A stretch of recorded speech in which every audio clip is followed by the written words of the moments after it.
नमस्कार, सिटी हलचल news channel में आपका स्वागत है। आप देख रहे हैं सिटी हलचल, आपकी आवाज़। बिजनौर पहुंचे रेल मंत्री ने की प्रेस वार्ता में क्या क्या मंत्री जी ने हमारे प्रदेश के लिए कहा, ध्यान से सुने। उसमें आपके पेड़ खड़े हैं बहुत सारे और उनकी सबकी आयु पूरी हो चुकी, तो जो प्राइवेट कॉलोनी है तो जब भी हवा चलती है, तेज आंधी चलती तो कई पेड़ छतों पर गिरते हैं, इसमें कई नुकसान होता है। ये विषय आप मेरे सामने लाए, इस पे जरूर इस पे ये क्योंकि बड़ा है कि कभी भी नुकसान हो सकता है बड़ा। अच्छा, जरूर इस पर मैं जाता हूँ। माननीय मंत्री जी, गांव-गांव को ब्रॉडबैंड से जोड़ने की बात की जा रही है, लेकिन अभी भी गांव में नेटवर्क की सुविधा उपलब्ध नहीं, ब्रॉडबैंड की सुविधा उपलब्ध नहीं, जबकि पहले थी और सारी व्यवस्थाएं चौकस पड़ी हैं, सारे जो खास केंद्र थे वो ठप पड़े हैं।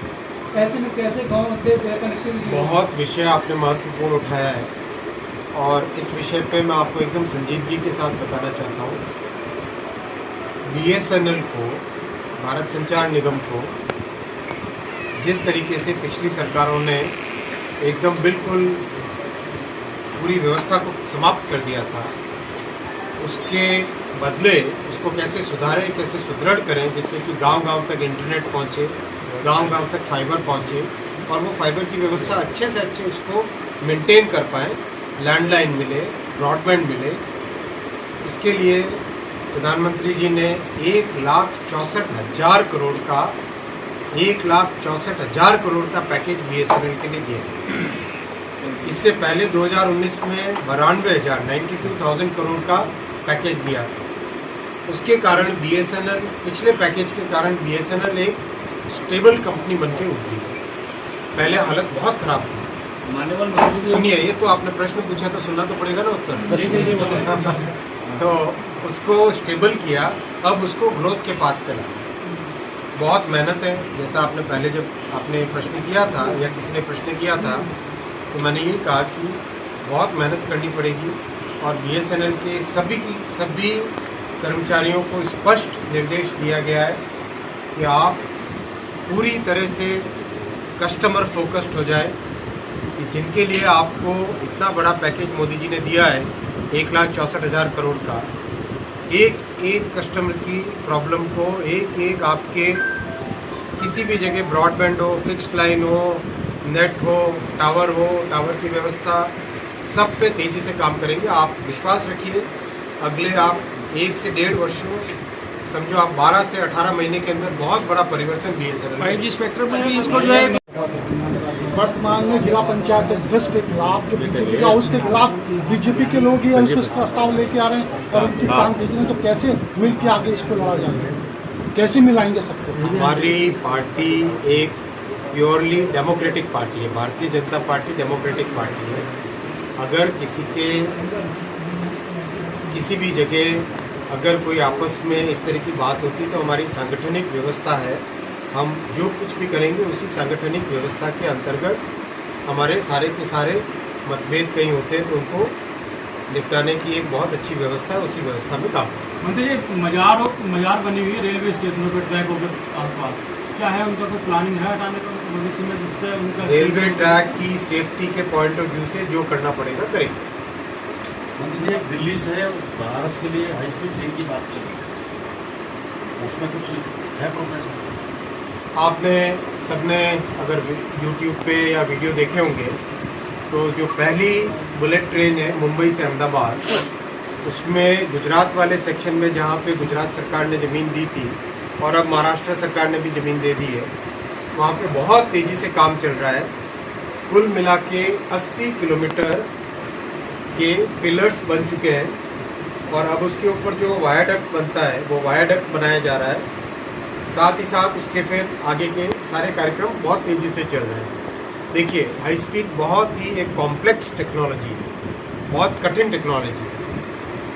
उसको समझना, उसको आत्मसात करना, देश की परिस्थितियों के हिसाब से उसको किस तरह से उसमें जो भी परिवर्तन लाने वो परिवर्तन लाने, एडजस्ट करना, एक काम करने का नया तरीका सीखना, वो सब उस प्रोसेस से चल रहा है।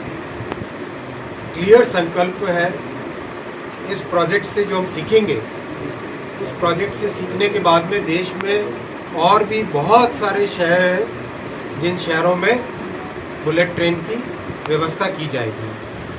तो उस परिस्थिति में स्टेप बाय स्टेप आगे बढ़े। मुझे एक सवाल था, नहीं है, IRCTC ने जो नोटिस निकाला था उसमें ये था कि और नए इनकम के क्या तरीके हो सकते हैं। कई तरीके हो सकते हैं इनकम करने के, उसमें डाटा बेचने का कोई प्रावधान नहीं है। मंत्री ऑलरेडी जी, उन्होंने आपको क्लैरिफाई कर दिया। मंत्री जी, आपको पार्टी की बात करने नगीना और बिजनौर लोकसभा का प्रभारी बनाया गया है। दोनों सीटें पिछली बार बीजेपी यहाँ से हार गई थी, तो ये अब बीजेपी पे आ जाएं तो किस तरह से मेहनत करेंगे और किस तरह से तैयारी चल रही इसकी है? रणनीति क्या है? देखिए, आज अगर आप देश में कहीं पर भी देखें, मैं तीन लोकसभा क्षेत्र की बात अगर करूं, लेकिन पूरे देश की बात करें अगर, प्रधानमंत्री श्री नरेंद्र मोदी जी ने जिस तरह से गांव-गांव तक, घर-घर तक ऐसी बेसिक सुविधाएं जो पहुंचाई है, और विशेषकर जो हमारा सबसे कठिन कालखंड था, कोरोना वाला कालखंड, उस कालखंड में जिस तरीके से देश को मजबूत तरीके से बाहर निकाल के लाए और एक और मजबूती से ऊपर उठे, इकोनॉमी को जिस तरह से संभाला है, आज देश भर में एक क्लियर विश्वास है, जन जन का विश्वास है कि मोदी जी ने राष्ट्र को सही दिशा दी है, सही नेतृत्व दिया है, मजबूत नेतृत्व दिया है, चाहे दुश्मनों के सामने, चाहे कोरोना जैसी बीमारी के समय, चाहे गरीबी से लड़ना हो, चाहे राष्ट्र को आत्मनिर्भर बनाना हो, चाहे सामाजिक व्यवस्था में एक ऐसा परिवर्तन, लाल बत्ती हटाई, एक जो परिवर्तन है, जिस परिवर्तन में कि हम सब के सब समान हैं और हम सेवक हैं आपके, वो जो भावना लेके आए, उस भावना से जन जन में विश्वास है। वही विश्वास मैं इन तीनों लोकसभा क्षेत्र सहारनपुर, बिजनौर और नगीना में भी देख रहा हूँ। और हमारी स्ट्रैटेजी बहुत सिंपल है, हम जन सेवा के लिए राजनीति कर रहे हैं, उसी जन सेवा की भावना को एक एक व्यक्ति तक पहुंचाएंगे, एक एक परिवार तक हमारा ये संदेश पहुंचाएंगे। हमें विश्वास है कि सभी परिवार हमारे साथ हैं और हमको ही वोट करेंगे। 3 साल पहले खत्म हो चुकी है, लेकिन विभाग को उनको रिन्यू करने में कोई दिलचस्पी नहीं है। वो बंद पड़े हैं तो बंद पड़े हैं, चल रहे हैं तो चल रहे हैं। इस पर आपका क्या?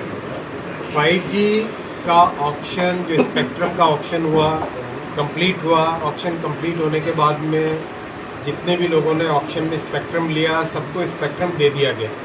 यानी अब जो सबसे बड़ा रॉ मटेरियल होता है टेलीकॉम का, संचार में सबसे बड़ा रॉ मटेरियल है स्पेक्ट्रम। स्पेक्ट्रम एक पारदर्शी तरीके से सभी लोगों को दे दिया गया। अब सभी के सभी लोग लगे हुए हैं टावर के ऊपर इक्विपमेंट, साथ ही साथ जो सॉफ्टवेयर में परिवर्तन करना है, नए तरह का कोर नेटवर्क लगाना है, नए तरह के रेडियो नेटवर्क लगाने हैं। ये जो टेक्निकल व्यवस्थाएं होती है, वो व्यवस्थाएं अभी की जा रही है।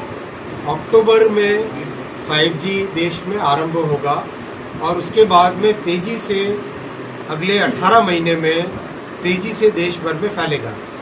तो अंदाज़ा है जो हम लोग टारगेट लेके चल रहे हैं वो ये है कि करीब अगले 500 दिनों में 500 शहर और कस्बे 5G से जोड़ दें और उसके आगे भी सतत प्रक्रिया चलती रहेगी। इसमें BSNL भी कोई अपना प्रयास कर रहा है? BSNL का काम भी बहुत तेज़ी से, BSNL का जो 2G और 3G वाला नेटवर्क है उसको बहुत ही तेज़ी से अगले 12 से 16 महीने के अंदर बहुत ही तेज़ी से 4G में कन्वर्ट किया जाएगा और साथ ही साथ 4G को 5G में कन्वर्ट करेंगे।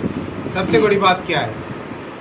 सबसे बड़ी बात यह है कि BSNL में जो नेटवर्क लगेगा, जो पूरी टेक्नोलॉजी लगेगी, शुद्ध हिंदुस्तान में बनी हुई टेक्नोलॉजी लगेगी, पूरी तरह से एंड टू एंड हिंदुस्तान में बनी हुई टेक्नोलॉजी लगेगी। उसका कोर नेटवर्क, उसका रेडियो नेटवर्क, उसके इक्विपमेंट, सारी की सारी चीज़ें हिंदुस्तान में बनी हुई होगी। भारत टेलीकॉम के क्षेत्र में, टेक्नोलॉजी के क्षेत्र में बहुत बड़ी ताकत बन के उभर रहा है। प्रधानमंत्री जी ने बहुत स्पष्ट संकल्प दिया है हमको विभाग में, टेलीकॉम टेक्नोलॉजी में हमें संपूर्ण तरीके से आत्मनिर्भर होना है और साथ ही साथ हमारी टेक्नोलॉजी को हम कैसे विदेश में लेके जाएं, विश्व के सभी देशों में लेके जाएं, वो व्यवस्था करें। मंत्री जी, ये विषय आया है हमारे सामने, आज सभी जनप्रतिनिधियों ने बताया है और वहाँ पे ऑलरेडी जैसे ही मुझे बताया गया, तुरंत मैंने DRM साहब को आदेश दिया है कि फटाफट उसका सर्वे करिए, जल्दी से जल्दी सर्वे करके उसमें अंडरपास बनाना है, ओवरपास बनाना है, फ्लाईओवर बनाना है, और बनाना तो कितनी लेंथ होएगी, कितनी कॉस्ट आएगी, उसका पूरा एस्टिमेट बना के दें। महोदय 1-2 साल से आपने कोरोना के चलते हमारे नजीबाबाद से होकर गुजरती है, पंजाब से इंडिविजुअल ट्रेन की बात आप करेंगे, उसको आप सुनिए, 2 दिन इंडिविजुअल सवाल ले लो इंडिविजुअल एक महत्वपूर्ण सवाल ले लो। मंत्री जी, एक महत्वपूर्ण सवाल है। बिजनौर जिले के लोगों का एक ख्वाब है, ख्वाब ये है कि हम सीधे मुंबई से कैसे जुड़े। क्या ये ख्वाब आपके कार्यकाल तक पूरा हो पाएगा? ये मेरा मैंने सीधे मुंबई से जुड़ने का मतलब डायरेक्ट ट्रेन की बात कर रहे जी, जी। हैं। देखिए, मुंबई, दिल्ली, बेंगलोर और हैदराबाद, ये 4 शहर ऐसे हैं जो पूरी तरह से उसके मतलब उसमें कोई भी टाइम टेबल में भी 1 मिनट ऊपर नीचे करने की गुंजाइश नहीं है, बहुत ही चौक है। लेकिन जैसे जैसे फ्रेट कॉरिडोर बनता जा रहा है, ईस्टर्न फ्रेट कॉरिडोर और वेस्टर्न फ्रेट कॉरिडोर, उससे नई कैपेसिटी रेलवे नेटवर्क में आ रही है। जैसे जैसे नई रेलवे कैपेसिटी आ रही है, नई ट्रेन चलाने की बात होगी। फ्रेट कॉरिडोर का काम करीब करीब 1 साल का और काम है। ये 1 साल का काम कंप्लीट होता है, उसके बाद में नई ट्रेन की व्यवस्था देश में कई जगह होगी। महोदय एक सवाल है हमारा, उसमें बिजनौर भी आएगा ही आएगा। मंत्री जी 2 साल से कोरोना के चलते आप मान्यता पत्रकारों की आपने सुविधा बंद करी है, ये क्या जो चालू था कब वही मैं कह रहा हूँ आपको। देखिए, सभी को आज भी 55% सब्सिडी दी जा रही है। अगर आपका टिकट हो, किसी का भी टिकट हो, चाहे आप जर्नलिस्ट हो या नॉन जर्नलिस्ट हो, आज भी सबको 100 रुपये की कीमत पे 45 रुपये का टिकट दिया जा रहा है। 62,000 करोड़ पिछले वर्ष सब्सिडी दी गई है सभी पैसेंजर्स को मिला के देश भर में। इसके अलावा और क्या करना है, उस पर कार्य चल रहा है, उस पर विचार चल रहा है। फेक न्यूज़ है, आपने देखा था, एकदम फेक न्यूज़ था वो। अरे मंत्री जी, जो रियायत चल रही थी, एक सवाल मेरा जो रियायत चल रही थी सीनियर सिटीजन के लिए, तो वो कब तक बहाल होगी? सीनियर सिटीजन्स के लिए रियायत पे काम चल रहा है ऑलरेडी। देखिए, आज की तारीख में हर एक व्यक्ति को, हर पैसेंजर को करीब करीब 55% की रियायत है। कैसे? अगर रेलवे का खर्चा 100 रुपये आता है, टिकट हम 45 रुपये का लेते हैं। पिछले वर्ष 62,000 करोड़ की सब्सिडी रेलवे ने, भारत सरकार ने पैसेंजर को दी है। पैसेंजर यात्रियों को, सभी यात्रियों को, देश भर के यात्रियों को 62,000 करोड़ की सब्सिडी पिछले वर्ष दी है। तो ये विषय बहुत बड़ा विषय है, इसके ऊपर ऑलरेडी काम चल रहा है। मंत्री जी एक मिनट, आपने मान्यता प्राप्त पत्रकारों की 2 साल से बंदी हुई है। आप बता रहे हैं हम वही मोरध्वज का किला, जहाँ भगवान श्री कृष्ण स्वयं आए थे नजीबाबाद में, आप सिर्फ मसूरी एक्सप्रेस गाड़ी है अभी दिल्ली के लिए या शाम को है, इसके बीच में कोई गाड़ी नहीं है।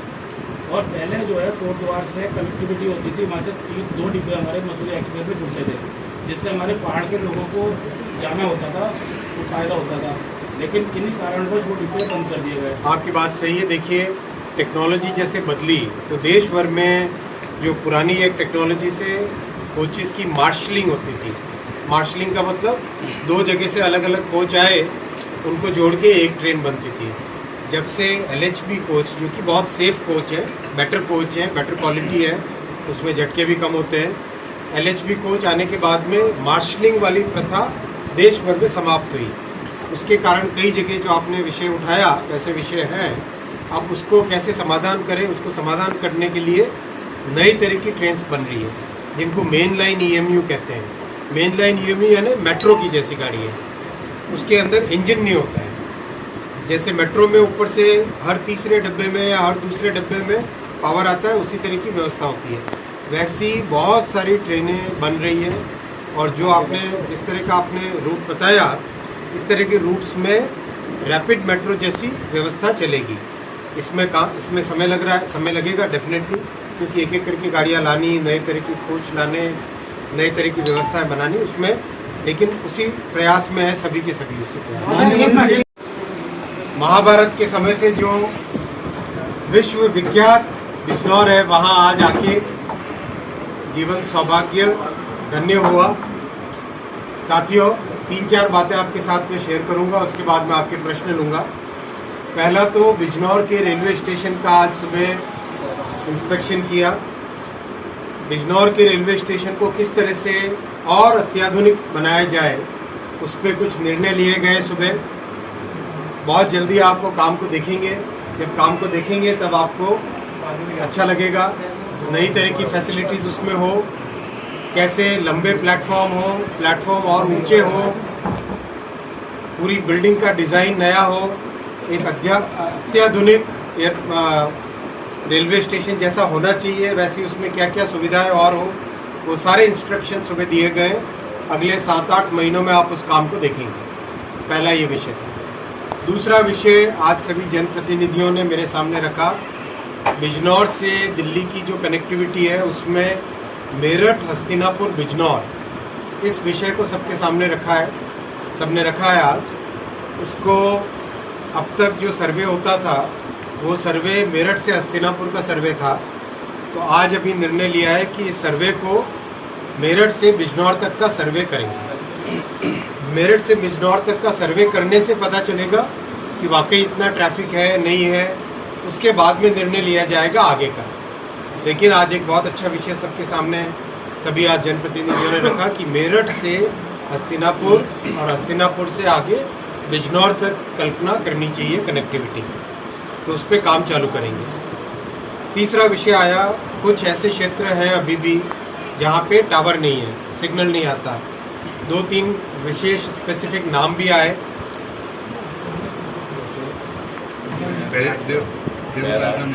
मेरे नोट किए हुए सारे, गंज, हाँ बिल्कुल, ये ऐसे एरिया जहाँ पे जाने से सिग्नल पूरा ख़त्म हो जाता है। इस पे भी तुरंत इस पे काम चालू करेंगे, किस तरह से सिग्नल बना रहे, किस तरह से कनेक्टिविटी एकदम प्रॉपर रहे। चौथा विषय आया था, कुछ जगह ऐसे इंडिविजुअल आइटम्स आए हैं, कहीं पे रोड का विषय आया है, कहीं पे दलदल वाला विषय आया है। इस तरह के कई सारे विषय हैं जो कि अन्य सभी मंत्रालयों के साथ बातचीत करके उनको सॉल्व करने का प्रयास करेंगे। तो ये आपके सामने मैंने विषय रखे, आपके प्रश्न लेंगे। खाली पड़ी है जगह, उनकी लीज पे दे रही है, उसका क्या माना जाए कि BSNL के पास? देखिए, यहाँ पर मैं आपको बताऊँ, आप बहुत ही, आप में से टेक्निकल लोग कितने, आप टेक्निकल हैं। पहले स्विच होते थे मैकेनिकल स्विच, फिर इलेक्ट्रोमैकेनिकल स्विच आए। इलेक्ट्रोमैकेनिकल स्विच के बाद में पूरी की पूरी जो स्विचिंग सिस्टम है, टेलीफोन का जो एक्सचेंज होता है, वो टेक्नोलॉजी पूरी बदल के अब कंप्यूटर बेस्ड हो गई। तो बहुत सारी जगह जहाँ पे BSNL के पुराने एक्सचेंजेस थे, उन एक्सचेंजेस का अब एक्सचेंज के हिसाब से उपयोग नहीं रहा, तो उस ज़मीन को या उस बिल्डिंग का कोई ना कोई दूसरा नया उपयोग किया जा रहा है। हमने सारे के सारे बैंकों को बोला है, जितने बैंक हैं, state bank of India, Punjab national bank, Baroda bank, सबको बोला है कि हमारे देश भर में जगह जगह एक्सचेंजेस बने हुए हैं, आप उनको लीज पे ले लो, तो आपके भी उपयोग हो जाएगा, आप भी जनसाधारण तक और नज़दीक पहुंच पाओगे, और BSNL के उस बिल्डिंग का भी उपयोग हो जाएगा। तो इस तरह से कोई ना कोई दूसरा उपयोग उसके लिए